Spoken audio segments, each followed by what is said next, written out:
Goeiedag, dit is 'n voorreg om met jou vandag te kan praat oor die tema, die vervulling met die Heilige Gees en die spreuke in ander tale, of ook genoem in Grieks glossolalia. Wat is die verhouding tussen die vervulling en die tale? Maar voordat ek daarby kom, laat ek eers vir ons net 'n stukkie lees by die basiese kerngedeelte in die Bybel wanneer 'n mens praat oor die vervulling met die Gees. En dis Handelinge 2 vers 1 tot 4, waar die Heilige Gees op Pinksterdag uitgestort is. Daar staan hierdie woorde: en toe die dag van die Pinksterfees aangebreek het, was hulle almal eendragtig by mekaar. En daar kom skielik uit die hemel 'n geluid soos van 'n geweldige rukwind, en dit het die hele huis gevul waar hulle gesit het. Toe is daar deur hulle tonge gesien soos van vuur, wat hulle self verdeel en op elkeen van hulle gaan sit. En dan vers 4. En hulle is almal vervul met die Heilige Gees.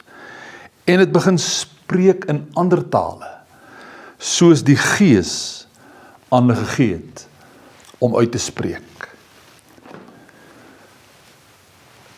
Die vervulling met die Heilige Gees was 'n belofte wat Jezus aan sy disippels en aan sy kerk gemaak het.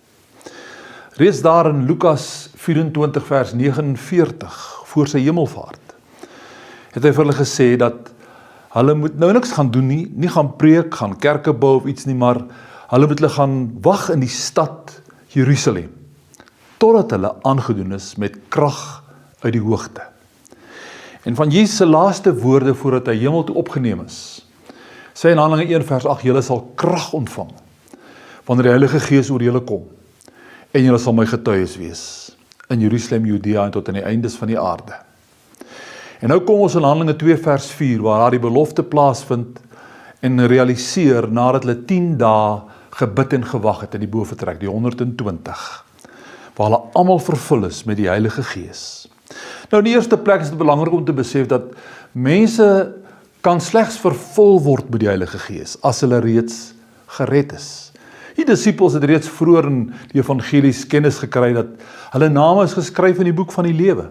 En in elkeen van die gevalle, 5 van hulle in Handelinge, is dit baie duidelik dat wanneer die Gees op mense gekom het, op hulle geval het, hulle vervul is, was hulle reeds mense wat tot bekering gekom het, mense wat gelowiges was. So die vervulling met die Heilige Gees is 'n duidelike ondervinding na jou bekering. Dit kan direk na jou bekering plaasvind, soos in Handelinge 10 vers 43 met die gesin daar van Cornelius, of het kan na 'n tyd wees, maar dit is 'n gebeurtenis na jou redding, na jou saligheid. Dit is 'n belofte. Toe Petrus op Pinksterdag vir die skare preek, het hy vir hulle gesê in Handelinge 2 vers 38, toe hulle vra, wat moet ons doen broeders, toe sê hy, bekeer julle en laat julle gedoop word in die naam van Jesus Christus, dit dui op die waterdoop. En dan sê hy in die volgende vers, en julle sal die gawe of dan die vervulling van die Heilige Gees ontvang, want hierdie belofte kom julle toe en julle kinders en almal wat daar ver is, die wat die Here na hom sal roep. Ver in afstand, ver in tyd, tot op ons dag. So dis 'n belofte wat vervul is. Nou mense moet dit baie duidelik stel, dat 'n mens se eerste kennismaking met die Heilige Gees is nie wanneer die vervul word met die Gees nie. Dis reeds die Heilige Gees wat sondaars oortuig van sonde, geregtigheid en oordeel. Dit leer Jesus vir ons uitdruklik. En is ook die Heilige Gees deur wie Jesus in ons kom woon. Paulus noem dit duidelik in Romeine 8. Hy sê as iemand die Gees van Christus nie het nie, die behoort nie aan hom nie. So wanneer Jesus dan in ons kom woon, is dit nie fisies hy nie, hy sit immers aan die regterhand van die Vader, maar hy kom deur sy Gees in ons woon. So iemand wat wedergebore is, deur die Heilige Gees nuut gemaak is, in daardie persoon se hart en lewe kom Jesus reeds woon deur die Heilige Gees. Nou, wat gebeur dan nou meer as iemand vervul word met die Gees? Of anders gestel, is er nog nodig dat iemand vervul word met die Heilige Gees, as Jesus reeds in sy hart woon deur die Heilige Gees? Nou, die belofte is nie sonder rede nie. Jesus het vir die disippels gesê in Handelinge 1 vers 8, julle sal krag ontvang wanneer die Heilige Gees oor julle kom. Die doel van die vervulling met die Heilige Gees, en laat ek dit baie duidelik stel, die doel van die vervulling met die Gees, is nie om in ander tale te praat nie. Die doel van die vervulling met die Heilige Gees is dat ons onder groter beheer en kontrole van die Here sal kom. Dat Jesus 'n groter werklikheid vir ons word. En in die proses gaan ons meer van die krag van die Heilige Gees in ons lewe ervaar. Dis nie dat jy die Heilige Gees soos water kan afmeet, bietjie en bietjie meer nie.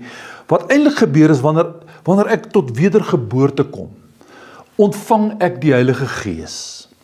Maar wanneer ek vervul word met die Heilige Gees, ontvang die Gees my. In ander woorde, ek kom onder groter kontrole en beheer van die Gees en sy krag word 'n groter werklikheid. In Johannes 5 het Jesus met die vrou by die put van Samaria oor wedergeboorte, bekering, nuwe lewe gepraat, en dan sê hy, dit sal in jou word 'n fontein, nuut vars.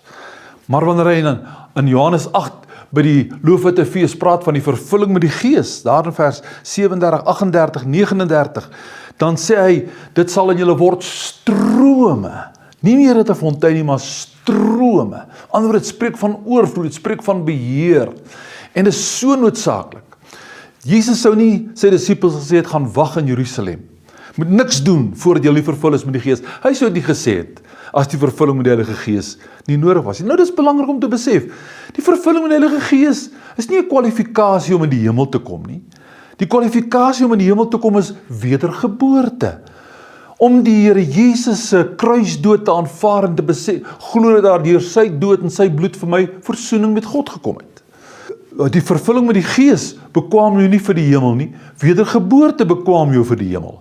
Wedergeboorte kwalifiseer jou vir die hemel. Die Heilige Gees kwalifiseer jou vir die aarde, vir die hier en vir die nou. Tussen nou en jou dood het ek en jy die vervulling met die Gees nodig. As ons regtig ons volle potensiaal in die Here Jesus wil bereik, as ons regtig 'n bedreiging vir die vyand en die magte van die bose wil wees, as ons regtig die volheid van die krag en die gawes van die Heilige Gees wil beleef, is die vervulling met die Heilige Gees noodsaaklik. In die hemel gaan dit nie meer nodig wees. In die hemel gaan ons nie meer in tale praat en duiwels uitdryf en siekes gesond maak nie, want dit gaan nie meer nodig wees daar nie. Dis nou hier nodig.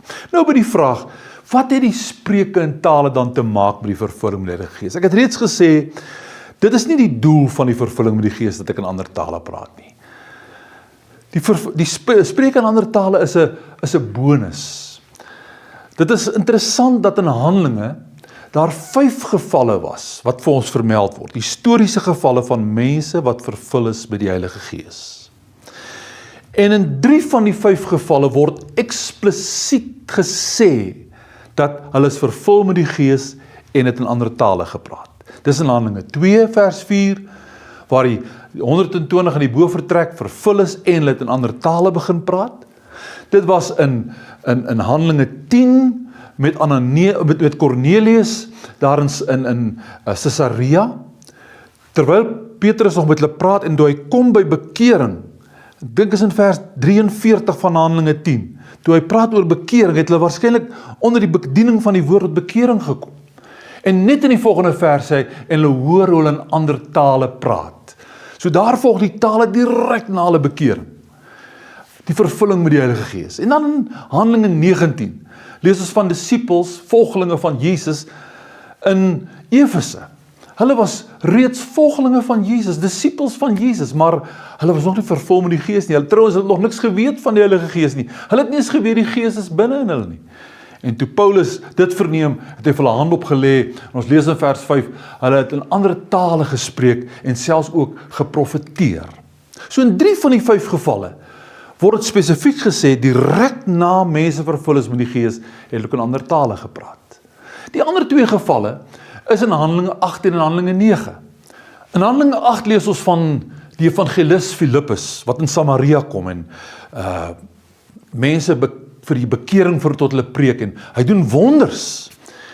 En dan kom hulle, die 2 apostels Johannes en Petrus, om vir die mense te bid dat hulle die Heilige Gees, die vervulling met die Gees sal ontvang. Dit was blykbaar in die vroeë kerk nogal algemene gebruik dat die apostels vir die mense gebid het vir die vervulling met die Heilige Gees.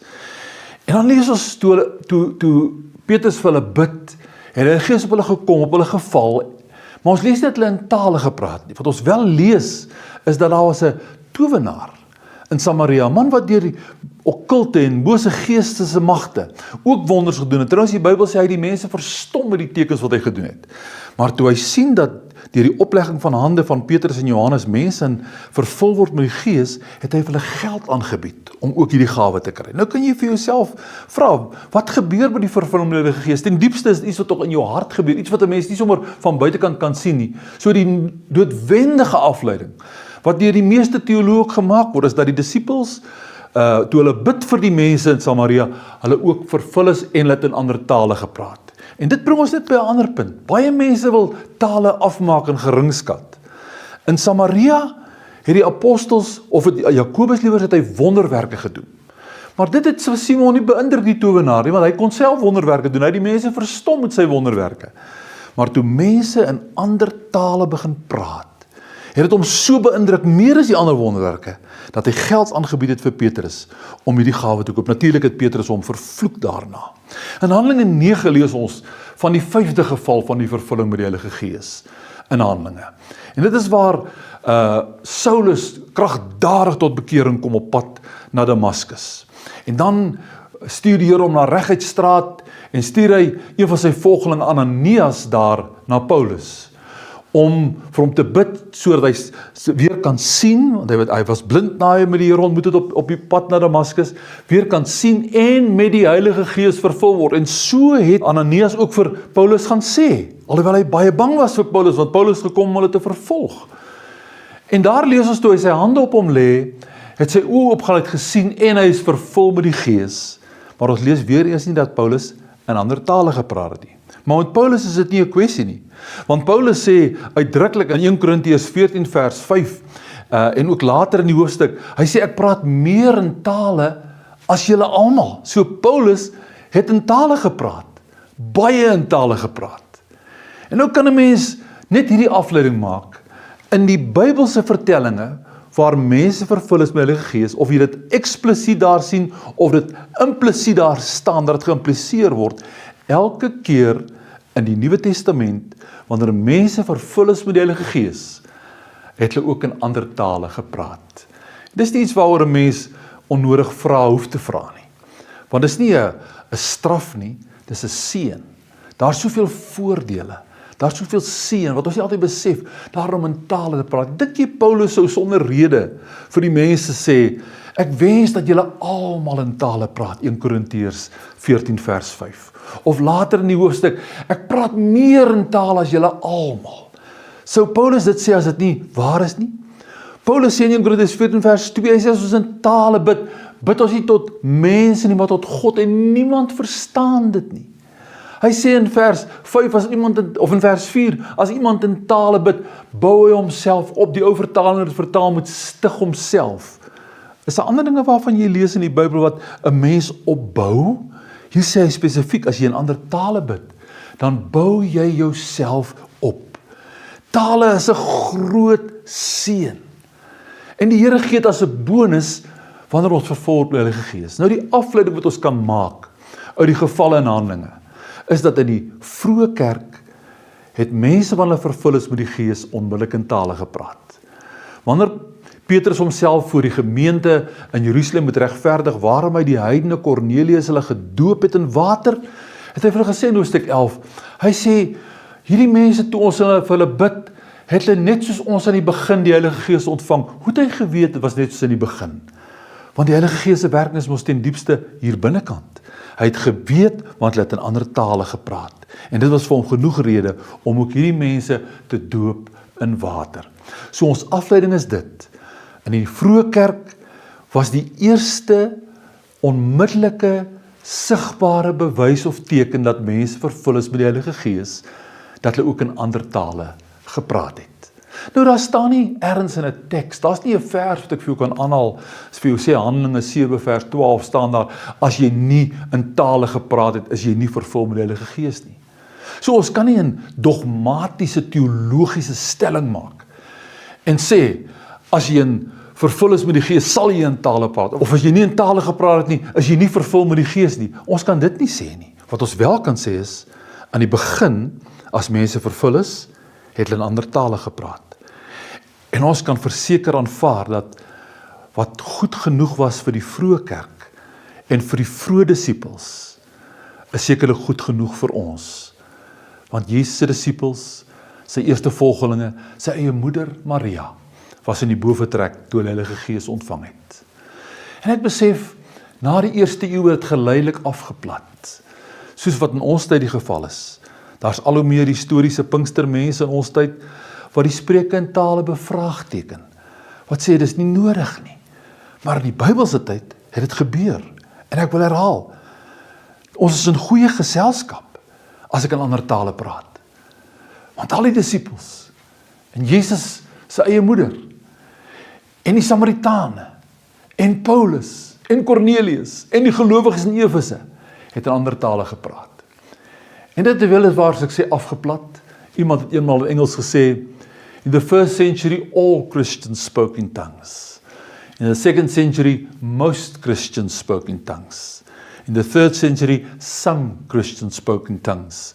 And since the 4th century few Christians spoke in tongues. Maar hierdie gebeure het verander sedert die begin van die 20ste eeu. Met die begin van die historiese Pinksterbeweging in 1906 in Azusa Straat in Los Angeles, waar daar opnuut weer 'n uitstorting van die Gees gekom het. En om vir jou net dit te verseker, dis nie meer iets wat in 'n hoekie gebeur, wat vreemd is nie. Sedert die Pinksterbeweging aan die begin van die 20ste eeu, het daar in die 60er jare van die vorige eeu, het die charismatiese beweging ontwikkel, daarna die onafhanklike beweging, en vandag is daar volgens die jongste statistieke meer as 630 miljoen gelowiges op aarde, amper 1/10 van die wêreldbevolking, wat getuig dat hulle in ander tale gespreek het. As die Here het vir ons 'n belofte gee, as hy gedink het is nodig, waarom sou ons dit vermy? Dis die eerste teken, ek sê nie dis die enigste teken nie. As jy net in ander tale gepraat het, en dat niks verder in jou lewe gebeur nie, is daar 'n groot vraagteken oor die volheid en die egtheid van jou vervulling. Nee, daar's ander dinge wat moet gebeur. Byvoorbeeld, jy gaan ervaar as jy waarlik vervul is met die Gees, jy gaan Jesus liewer hê as ooit van tevore. Hy gaan vir jou 'n groter werklikheid wees as ooit van tevore.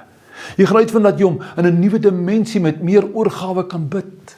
Jy gaan uitvind dat daar 'n onverskrokkenheid en 'n innerlike krag by jou is om jou getuienis te deel. Jy gaan 'n groter impak maak in die geestesdimensie. Jy gaan met groter krag optree as jy bid teen die werkinge van die vyand en as jy dalk met duiwels uitdryf. Daar's ander tekens wat moet volg as 'n mens vervul is. Maar die initiële teken, die enigste eerste teken, onthou ek sê nie die enigste teken nie, die enigste eerste teken in die Bybel was die spreek in ander tale. En nou wil ek jou aanmoedig, ek wil herhaal, God het nie wit broodjies nie. As hy dit vir sy vroeë volgelinge gedoen het, en vir 630 miljoen ander in hierdie tyd wat ons in lewe, wat van jou? Die Here het 'n belofte gemaak. Hy het eendag gesê, as 'n kind vir sy pa brood vra, sal hy nie vir hom 'n klip gee nie. So om 'n vis vra, sal hy nie 'n slang gee nie. En dan sê hy, as julle wat sleg is, weet om goeie gawes aan julle kinders te gee, hoeveel te meer sal die Hemelse Vader die Heilige Gees gee aan die wat hom bid. En Paulus se belofte was uitdruklik, of Petrus se belofte was uitdruklik, in Handelinge 2 vers 38 en 39. Hy het vir hulle gesê, hierdie belofte van die vervulling met die Gees, kom julle toe, en almal wat daar ver is, die wat die Here ons se God na hom toe sal roep. En ek wil jou aanmoedig, het sy by 'n bidhuur, het sy by 'n selbyeenkoms, het sy waar jy alleen afsonder, vra die Here. Vra hom dat hy jou nie alleen sal wederbaar nie, maar jy ook sal vul met die Gees. En dat jy die heerlike vreugde mag ervaar. As jy hom aan begin aanbid en jy voel die binnekant word te klein, jy het nie genoeg woorde om die Here te aanbid nie, laat toe dat die Heilige Gees jou tong oorneem en God aanbid in 'n nuwe taal. So Pinksterdag, toe hulle die 120 in ander tale bid in die bovertrek, het die omstanders gehoor hoe hulle in vreemde tale bid, ander tale, en het gehoor hoe hulle God groot maak. Tale is jou geheime gebedskommunikasie met God. Deur tale kan jy die Here groot maak op 'n manier wat jy nie anders kan nie. Paulus leer in Korintiërs 14. Hy sê, as ek met die verstand bid, dan bid ek nie in taal nie, maar as ek in tale bid, bid my gees en my verstand is onvrugbaar. So, bid met jou verstand, maar gee ook vir die Heilige Gees 'n kans om deur sy werking in jou in ander tale te bid en die Here groot te maak. Ek wil 'n oomblik net saam met jou bid. Here, dankie vir die wonderlike belofte wat U aan die disippels waargemaak het, aan ander in Handelinge, en ook in hierdie eeu waarin ons lewe, miljoene, honderde miljoene mense gevul het met die Gees, dat strome van lewende water uit hulle binneste vloei, en hulle krag gegee het, om hulle stand te neem vir die koninkryk en vir die lig van Jesus, in 'n wêreld wat baie vyandig is. En ek wil vra, Here, vir elkeen wat vanmôre of vanaand of wanneer ook al hierdie smagting in hulle hart het, na die volheid van die Here. Ons wil dit omhels, ons wil die belofte omhels, en ons wil bely, Here, wat goed genoeg was vir die mense in die bovertrek, is goed genoeg vir ons, hier vlak voor die wederkoms. Vul my met U Heilige Gees, sodat ek alles kan wees, en alles vir U kan doen, wat U vir my bedoel het om te doen en te wees. Ek bid dit in die naam van die Heilige Gees Doper, Jesus Christus. Amen. Mag die Here sy belofte in jou lewe waarmaak. Moenie met minder tevrede wees as wat God vir jou beloof het nie. Alles van die beste.